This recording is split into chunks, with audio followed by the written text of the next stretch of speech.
plots tó kù àwọn máa fún wa lọ́wọ́ òkè lọ́hùn yẹn débẹ̀ o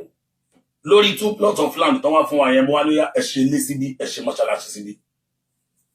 nígbà tá a ṣòde tán 2017 tá a yọ gbogbo gbèsè tá a jẹ gbogbo owó tá a nílẹ̀ pátápátá wàláhì ní 300,000 naira lẹ̀.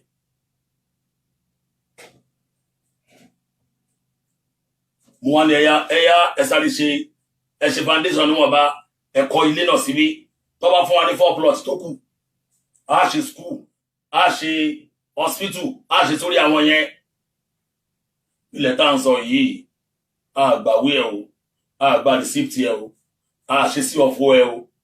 àgbà survey plan ẹ o mo sáré rush ẹ pé Ramadan ló ń bọ̀ yìí ní tá a bá sáré rush síbẹ̀ a lè ṣe fídíò ẹ a lè pè sórí tẹlifíṣọ̀n káwọn èèyàn kan lè help wa.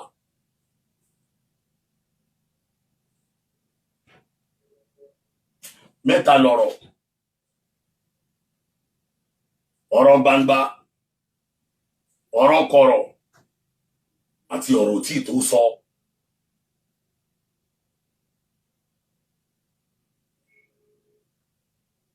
eléyìí tí mo ń ṣe yìí ọ̀rọ̀ tí tó sọ tọ́rọ̀rọ̀ pọ̀ kan tá máa sọ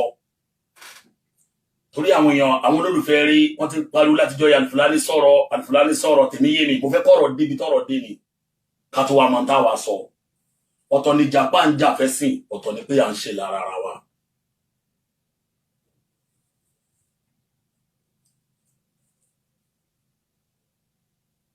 àwa bẹ̀rẹ̀ lẹ́yẹ wọ́n ṣe léyẹ lọ wọ́n ṣe mọ́ṣáláṣí lọ níwọ̀nba àwa ṣe fídíò ẹ̀ wọ́n gbé fáwọn architectural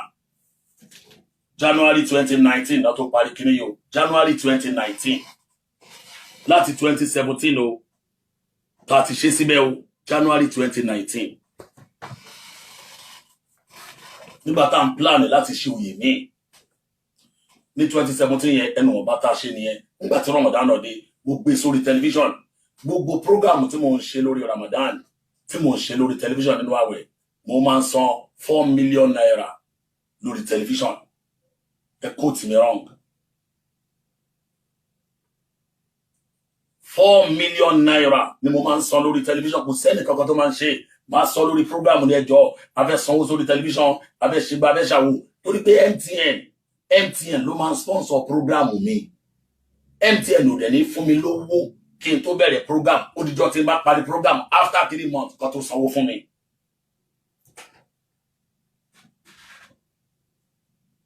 olúwa ara mi ni mo fi ń dira mi gbogbo tó bá wá kó fún mi lórí tẹlifíṣọ̀n MC Olúwa máa fún mi lówó kí n fáwọn èèyàn owó àwọn èèyàn tó bá fún mi kí wọ́n sọ pé owó ti tèmi fún àwọn èèyàn ní 20,000 MC lè fún mi ní 1 million naira hallelujah 20,000 máa fáwọn èèyàn 50,000 máa fáwọn èèyàn ó lè fi mi náà lówó tèmi lọ́tọ̀ ó bóyá 100,000 rí o 200,000 rí tiẹ̀ rí o gbogbo àwọn náà tó bá fún mi kí n fáwọn tó ń pè wọlé sórí program mi wá fún wọn àwọn tó fún mi nílẹ̀ àmọ́ náà ni èmi kọ́ ni mo ní màá fún wọn àwọn tó fún mi lóúnjẹ àmọ́ náà ni èmi kọ́ ni mo ní màá fún wọn àwọn tó fún mi láṣọ àmọ́ náà ni èmi kọ́ ni mo ní màá fáwọn èèyàn.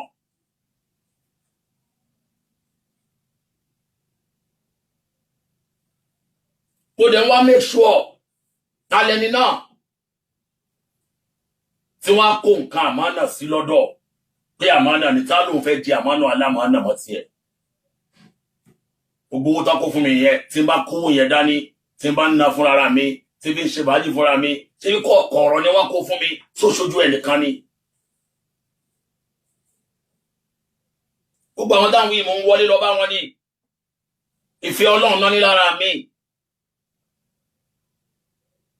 láti lè satisfy àwọn ẹlòmíì níta Ramadan ló ń bọ̀ ẹlòmíì ò lè tí ó jẹ owó tó bá fún wa máa fún ẹ wàá dunnú pẹ̀lú àwọn fámìlì ẹ ẹlòmíì donílẹ̀ ẹlòmíì lọ sí Mẹ́kà.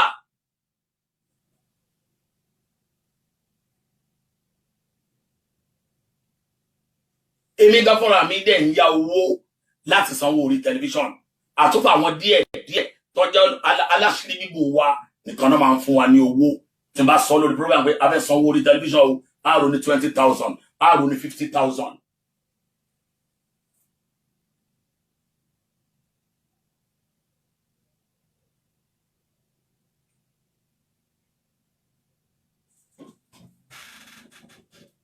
nígbà tó di 2017 tá gbé sórí tẹlifíṣàn nínú àwẹ̀ a rí owó tá a rí jọ náà nígbà tá àwẹ̀ parí a rí almost bí i 125,000 oní 100 naira oní 1,000 oní 2,000 bá a ṣe rúwò yẹn nìyẹn ẹjọ́ torí Ọlọ́run ẹjọ́ mo dẹ̀ fẹ́ kọ́ mọ́ṣáláṣí ńlá mo fẹ́ kọ́ mọ́ṣáláṣí ńlá ẹ̀rí Alifulani olówó àṣírí Alifulani bò ní.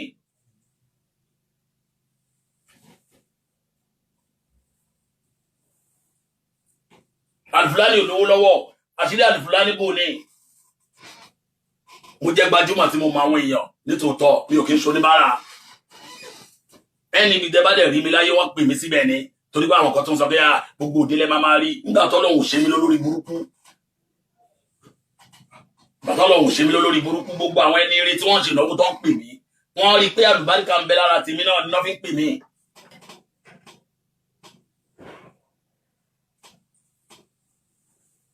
gbogbo tó bá wá kó fún mi kó fáwọn èèyàn nígbà tó di 2018 mi ìṣìnáwó torí gbogbo ẹni tó bá mọ̀ mí láyé wọ́n mọ̀ pé tí bá fẹ́ ṣe oyè ọdún méjì ni mo máa ń ṣe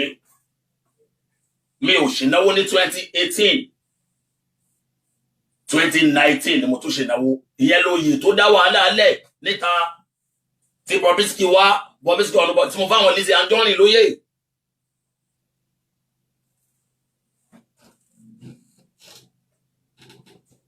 tí mo fún Lizzy Anjorin lóye Ọ̀yọ́ wá ṣe rí òde tí mo ṣe yẹn bàbá Aláàfin Ọ̀yọ́ wá yẹn tí gbogbo ọlọ́ni káwé èèyàn wá gidi gan I spent almost 4 million naira 4 million naira ni mo ná kó ìwọ tó bá jẹ́ ṣòde tó dẹ̀ jẹ́ gbajúmọ̀ tó dẹ̀ fẹ́ pe ayé wá sóde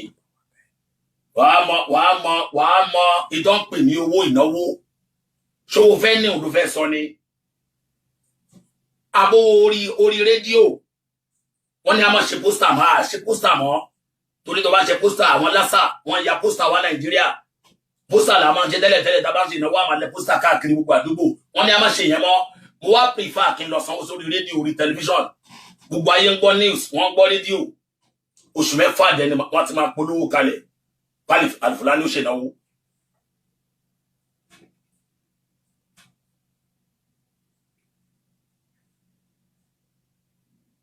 nígbà tó di 2019 aṣòye mo náwó bẹ́ẹ̀ alhamdulillahi rabbil alamin níjọ́ oyè gangan fúnra rẹ̀ gbogbo tá a pa lọ́jọ́ oyè jẹ́ 550,000 ṣùgbọ́n àwọn èèyàn wá promise wa ní owó which is látara Lizzy Anjorin ẹnìkan fún mi ní 2 million naira láfta oṣù kan látara Lizzy Anjorin ẹnìkan fún mi ní 1 million naira látara Lizzy Anjorin ẹnìkan náà tún fún mi ní 1 million naira gbogbo tá a rí lára Lizzy Anjorin nígbà náà owó yẹn lọ bí 5 million naira a dẹ̀ ná almost 4 million naira ká tó ṣe náwó Ramadan náà dẹ̀ tún bọ̀ ń bẹ̀ ẹnu owó tá a rí yẹn tá a san àwọn gbèsè wa tán gbogbo àwọn tá a yáwó lọ́wọ́ wọn Alifulani mi gbúdọ̀ máa sọ bí mo ṣe mọ láyé mi wallahu shahid Ọlọ́run náà dẹ̀ rí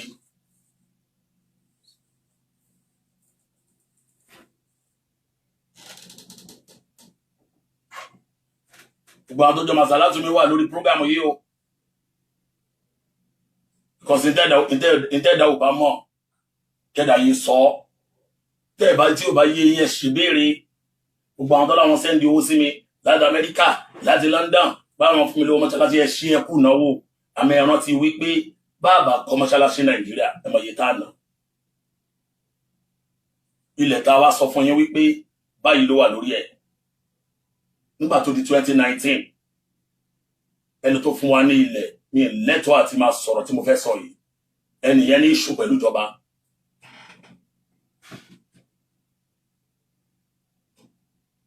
ẹni yẹn ní ìṣù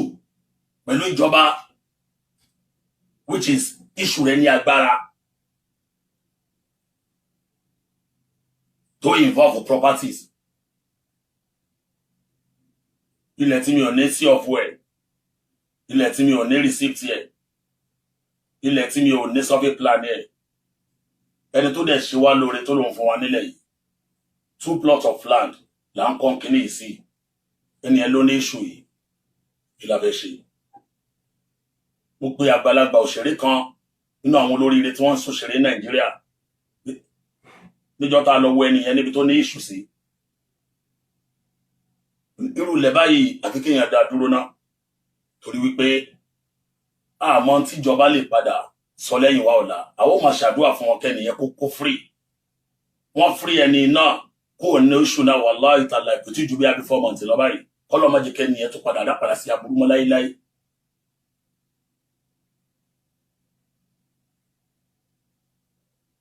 oyè tá a wá ṣe lẹ́yìn ìgbà tá a san gbogbo gbèsè tán Al-Qur'an ni Ọlọ́run bá ń gbọ́ gbèsè láfi sóye Al-Qur'an Ọlọ́run ni mo mú dání gbèsè láfi sí oyè owó tá a dẹ̀ rí mbẹ̀ náà tá a san gbèsè tán mo wá kó díẹ̀ mbẹ̀ òun ni mo wá lọ tún ná sí sáìtì yẹn díẹ̀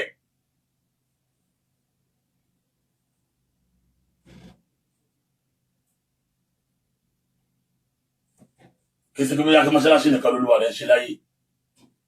owó orí tẹlifíṣàn bẹ̀ tá a ṣe àwọn nǹkan míì náà wà tá a máa ṣe kí ni tá a fẹ́ gbọ́ ní bùkátà láti gbà yẹn ni wàhálà ti wá bẹ̀rẹ̀ àtìgbà yẹn ni wàhálà ti wá bẹ̀rẹ̀ àtìgbà yẹn náà mo ti wá kó sí wàhálà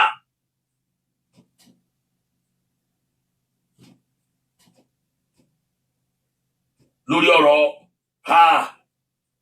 ẹ̀wọ̀n àwọn èèyàn lọ́kọ́ lọ́ máa lọ fídíò sáìtì mi ó ṣíwájú mi níláàrí òní oníláàrí jù mí lọ ó ṣíwájú mi kọ́lé ohun mọ́ tẹ́mi náà lè kọ́ lẹ́yìn wa ọ̀la ó ṣíwájú mi láṣeyọrí ìyẹn ò sọ pé mi náà ò ní láṣeyọrí ó ṣíwájú mi ṣe nǹkan kan ẹlòmíì lè ti máa bá nǹkan bọ̀ láì mọye ọdún kẹ́nu kan dẹ̀ dé lẹ́sẹ̀kẹsẹ̀ kọ́lọ́n fún láṣeyọrí ṣe ìyàwó kì í ṣe pé bóyá pé aburú wa ń bẹ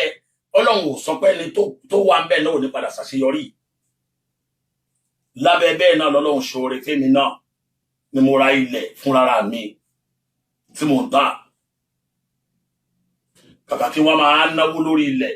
tí wọ́n fún wa táàmọ́ tí ó padà gbẹ̀yìn lẹ́yìn wa ọ̀la ìyàn mélòó ni mo fẹ́ pè ni mo fẹ́ sọ fún owó tá a ti ẹnu ọ̀bá owó tá a ti ń dá síbẹ̀ lásán mo dá a dúró síbẹ̀ ni nígbà tó lọ́n yọ̀ǹda ilẹ̀ tèmi náà fún mi mo rà sí Ṣìmáwá 50 acres lọ́lọ́n yọ̀ǹda fún mi bí n ti ẹ̀ sanwó ẹ̀ tán èyí táwọn èèyàn àwọn tó bá lọ́ra lẹ́pọ̀ rẹpẹtẹ bọ́n ṣe ń bá mi rà tán sanwó lèmi náà sanwó padà díẹ̀díẹ̀ fáwọn fámìlì tí mo ra lẹ̀ lọ́wọ́ wọn kọ́lọ̀ tó wá bá mi san tán látara bẹ́ẹ̀ náà ni mo wá wò wípé anọ́dá ilẹ̀ mi tún lélẹ́yìí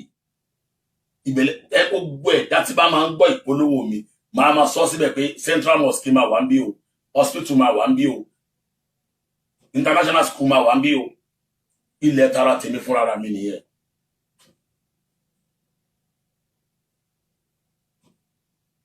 ṣẹ̀gbà tí bá tó àṣírí mi síta gbogbo ayé kálukú wa ń daṣọ bo ara wa ní gbogbo ẹ tí ń gbé mọ́tò káàkiri kọ́ láṣírí ẹ̀bù ṣe gbogbo ẹ tó wà ń lo òyìnbó láṣírí ẹ̀bù ni gbogbo wa ń daṣọ bora wa ní à ń daṣọ bora wa ní ẹlú ma dára ma ẹjọ́ mú wa lórí life máa pín ìpadà ma ẹjọ́ mú wa lórí life ma à ń daṣọ bora wa ní ẹ bá ti wá rí yàn alùpùpù ní àtàbá ti rí lóde àwọn gbajúmọ̀ a rí lóde gbajúmọ̀ ó wà níbi gbajúmọ̀ ọríyàn bí òde gbajúmọ̀ kọ́ ni ìyẹn kọ́ ni iṣu ní ìsáàlì torí kébíyá pé kébíyá mo fẹ́ ṣe nǹkan sìn kí n máa fìyà jẹra mi máa wọṣọ máa jẹun àṣìbá lópin ìgbà tẹ́dá bá yìí wà lórí ilẹ̀ ayé yìí má rò rẹ pípò ní láṣeyọrí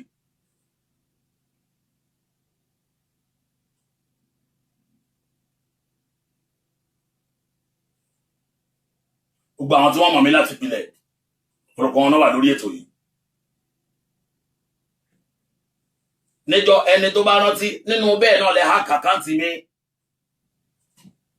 ẹ hack Facebook àkáǹtì mi ìwọ tó dé hack Facebook àkáǹtì mi ó mọra ẹ ó wá sínú prógámù Sebilu Najat bí ẹni tó fẹ́ ṣe wá lóore ní èmi ò mọ̀ kó wá sórí ó wá ṣàbúrú fún mi ní mo fi ẹ ṣe admin Sebilu Najat ó dẹ̀ wá láti wá kó bá mi.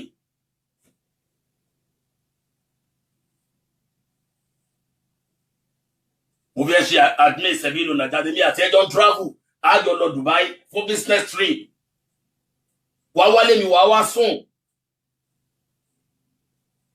àjọ jẹun àjọ mu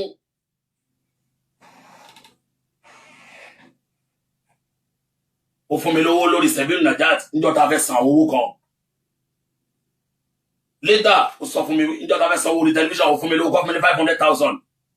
later tó fún mi ní 900,000 torí 4 million ní bá san mo fẹ́ sanwó kan fún àwọn ìjọ àwọn kan tí mo ń ṣe ambassador fún tẹ́lẹ̀tẹ́lẹ̀ owó hajj kan ó fún mi mo san padà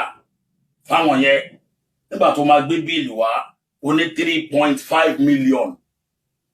torí ẹni tí ó bá mọ̀ di ọ̀rọ̀ rà 3.5 million Alifulani ló gbà lọ́wọ́ rẹ̀ o kò dẹ̀ máa gba 3.5 million mo wá wò pé owó tó fún mi yìí owó prógámù ní kódà olùfẹ́ gbowó ẹ̀ padà gbogbo owó tó ló fẹ́ gbà padà and I gave you 2,250,000 gbogbo receipt ẹ̀ wá ń bí 2,250,000 ni mo dá padà ni mo san fún ẹ. Wá lọ match fọ́tò mi pẹ̀lú àwọn èèyàn tó lọ mú lórí Facebook mi torí pé ó jẹ́ admin ó wá gbé orí mi láti fi bayé ọ̀tá mi jẹ́.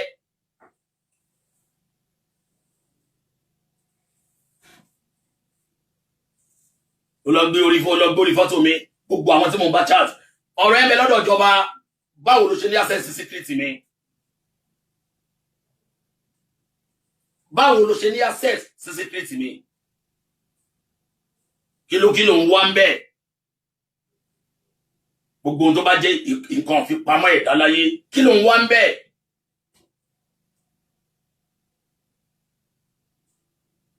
Ahmed, wá bọ́ síbí.